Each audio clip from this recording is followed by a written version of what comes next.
नमस्कार, अस्सलामु अलैकुम। लाइव हिंदुस्तान पर आप देख रहे हैं वीडियो शो दीन दुनिया। मैं हूं इमरान खान।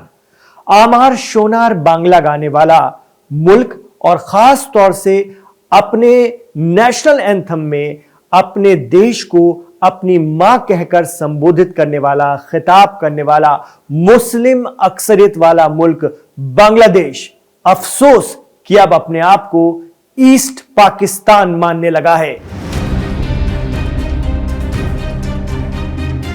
जी हां, वो इस्लामिक मुल्क से जुड़ी अपनी पुरानी जड़ों को तलाश रहा है।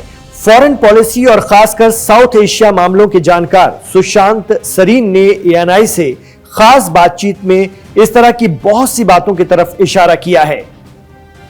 अफसोस की बात है कि अपनी आजादी के लिए लंबी जद्दोजहद करने वाला बांग्लादेश फिलहाल अपनी पाकिस्तानी जड़ों को तलाश रहा है। साउथ एशिया के जानकार सुशांत सरीन कहते हैं कि आज बांग्लादेश में हालात यह हैं कि वहां पर कोई मजबूत सत्ता या इक्तदार नहीं है। जिसके पास पावर है वो पाकिस्तान की जेब में है। फिलहाल बांग्लादेश की सत्ता में बैठे लोग खुद को ईस्ट पाकिस्तान मानकर चल रहे हैं, उस दौर की जड़ों को तलाश रहे हैं। हालात ऐसे हैं कि पाकिस्तान की ओर से हुक्म दिए जा रहे हैं कि बांग्लादेश को क्या करना चाहिए और क्या नहीं। सुशांत सरीन ने बताया कि 1971 के बाद पहली बार ऐसा हो रहा है कि बांग्लादेश और पाकिस्तान के बीच डिफेंस डील हो रही है। जी हां, वो बांग्लादेश जिसने पाकिस्तानी फौज के जुल्म जबर सहते हुए भी अपनी बांग्ला जबान और अपनी आइडेंटिटी को बनाए रखने के लिए लंबी जद्दोजहद की, अब वही पाकिस्तानी फौज के साथ डिफेंस डील करने जा रहा है।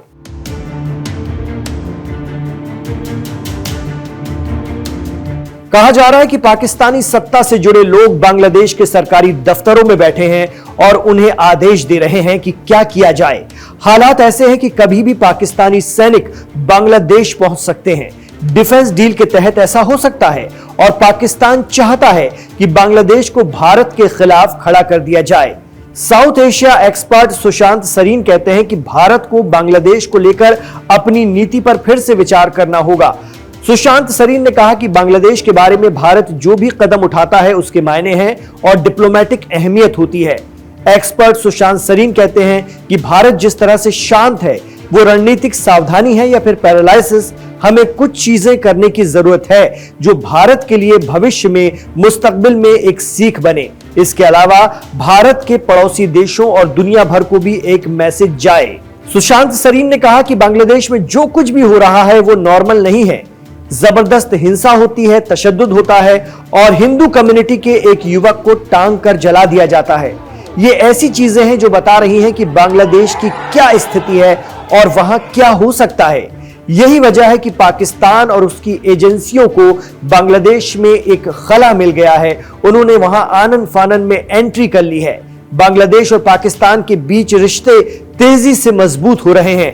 बांग्लादेश के पीएम मोहम्मद यूनुस के दौर में पाकिस्तानी फौजी अफसर लगातार बांग्लादेश के दौरे कर रहे हैं, जो इससे पहले कभी नहीं हुआ था। इसके अलावा डिफेंस डील भी की जा रही है। पहली बार पाकिस्तानी जहाज बांग्लादेश के बंदरगाहों पर पहुंचे हैं और ऐसी स्थिति भारत के लिए बहुत फिक्र का बायस है और अलर्ट करने वाली है।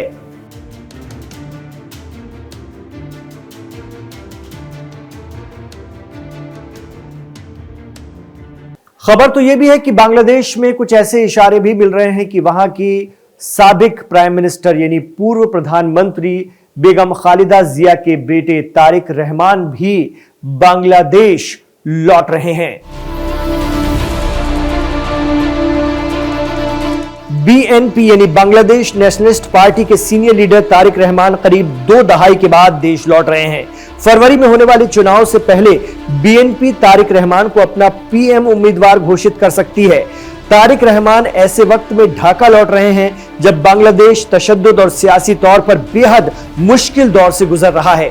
शेख हसीना की आवामी लीग पार्टी पर बैन लगा दिया गया है, उनकी पार्टी को तहस नहस कर दिया गया है, जबकि जमात इस्लामी का तेजी से उभार हो रहा है। इल्जाम लगता है कि ये जमात इस्लामी वही पार्टी है जो बांग्लादेश की हक के खुदराजी की जद्दोजहद के वक्त 70 की दहाई में पाकिस्तान की तरफ से बैटिंग कर रही थी और पाकिस्तानी फौज के साथ थी। लिहाजा बीएनपी के लिए चुनाव इस बार काफी अहम हो गया है।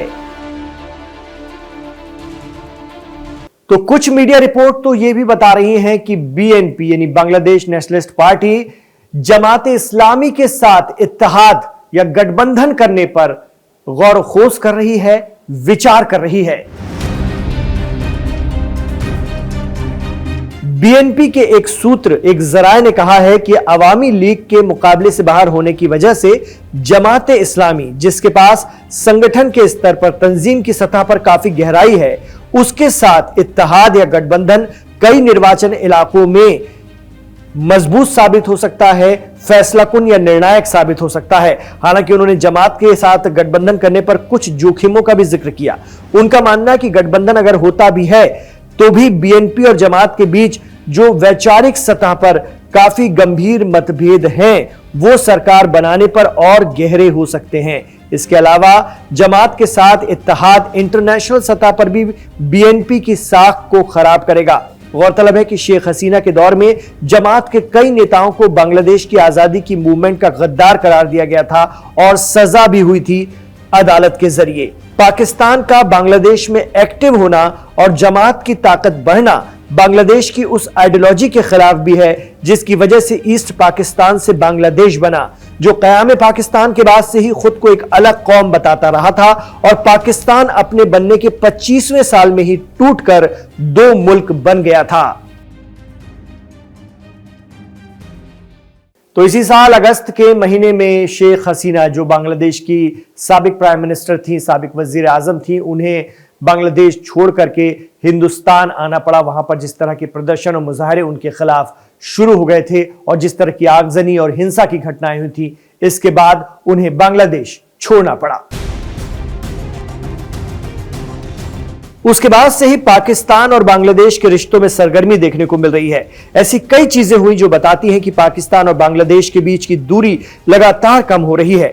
1971 में बांग्लादेश के मुक्ति युद्ध के बाद से दोनों देशों के बीच पिछले साल नवंबर में पहला समंदरी राब्ता कायम हुआ। इससे पहले पाकिस्तान और बांग्लादेश के बीच समंदरी कारोबार सिंगापुर या फिर कोलंबो के जरिए होता था।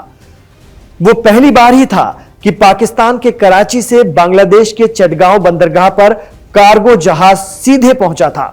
बांग्लादेश में पाकिस्तान के एम्बेसडर सैयद अहम मारूफ ने पिछले साल 6 नवंबर को बताया था कि बांग्लादेशी शहरियों के लिए पाकिस्तान में फ्री वीजा दिया जाएगा और 48 घंटे में इस पर फैसला होगा।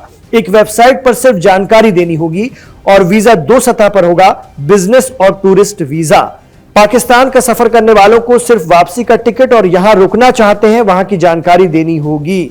तो पाकिस्तान का बांग्लादेश में बढ़ता दखल उस सरहद पर भारत के लिए एक बड़ी फिक्र का बायस बनता जा रहा है।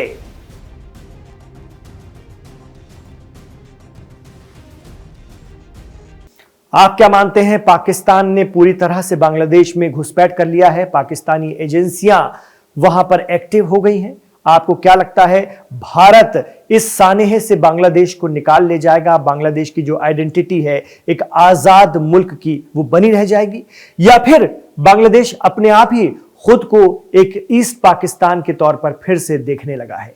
आप क्या सोचते हैं, हमें कमेंट बॉक्स पर जरूर बताइएगा। इमरान खान के साथ आप आखिर तक कनेक्ट रहे, इसके लिए आपका शुक्रिया। वीडियो पसंद आया तो इसे लाइक कीजिए, ज्यादा से ज्यादा शेयर कीजिए। गुजारिश रहेगी कि हमारे चैनल लाइव हिंदुस्तान को सब्सक्राइब जरूर कीजिए और अपने दोस्तों और रिश्तेदारों से भी सब्सक्राइब करवाइए। इमरान खान के साथ जुड़ने के लिए शुक्रिया। अपना ख्याल रखिए, अपनी दुआओं में हमें याद रखिएगा।